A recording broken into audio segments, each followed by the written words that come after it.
Madam, এই যে আপনার নুডলস। আরে আরে, এই মেয়ে, এটা কি করছো তুমি? এটা আগের কাস্টমারের রেখে যাওয়া অবশিষ্ট। আমার অনেক ক্ষুধা লেগেছে, আমি কি এটা খেতে পারি? না, তোমার গায়ে তো ময়লা লেগে আছে, আমাদের টেবিলগুলো নোংরা করে দিলে। বেরিয়ে যাও। আচ্ছা ঠিক আছে, আমি এমনি এমনি খাবো না। এই যে নিন, আমার কাছে টাকা আছে, ধরুন। আরে, তুমি কি আমাকে তোমার মতো ভিখারি মনে করো নাকি? 10 টাকা দিয়ে তুমি নুডলস খেতে চাও? বেরিয়ে যাও এখান থেকে। আচ্ছা ঠিক আছে। এই মেয়ে, দাঁড়াও।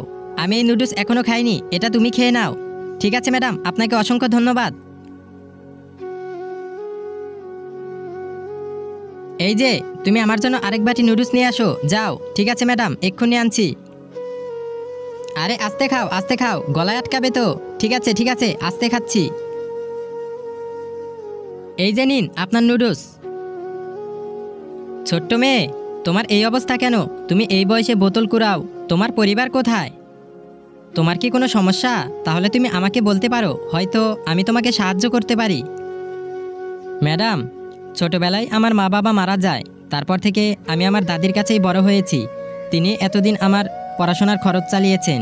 কিন্তু কিছুদিন আগে আমার দাদি হঠাৎ করেই অসুস্থ হয়ে পড়ে।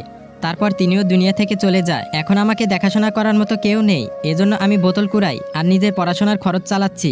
আমার দাদি চেয়েছিল আমি পড়াশোনা করে বড় কিছু হই, কিন্তু সেটা তো আর হলো না। টাকার অভাবে আর পড়াশোনা চালিয়ে যাওয়া আমার পক্ষে সম্ভব হচ্ছে না।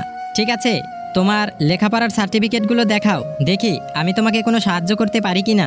হ্যাঁ হ্যাঁ, অবশ্যই অবশ্যই। এই যে নিন, দেখুন, এতে সবগুলো আছে। আরে, তোমার সবগুলো পরীক্ষার রেজাল্ট তো খুবই ভালো। এখন তোমাকে পড়াশোনা চালিয়ে যেতে হবে। আচ্ছা, তুমি আমার জন্য একটু পানি নিয়ে আসো।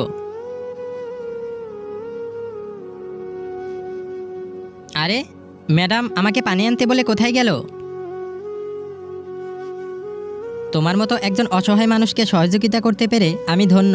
এই কার্ডে 1 লক্ষ টাকা আছে, এটা দিয়ে তোমার পড়াশোনা চালিয়ে যাও।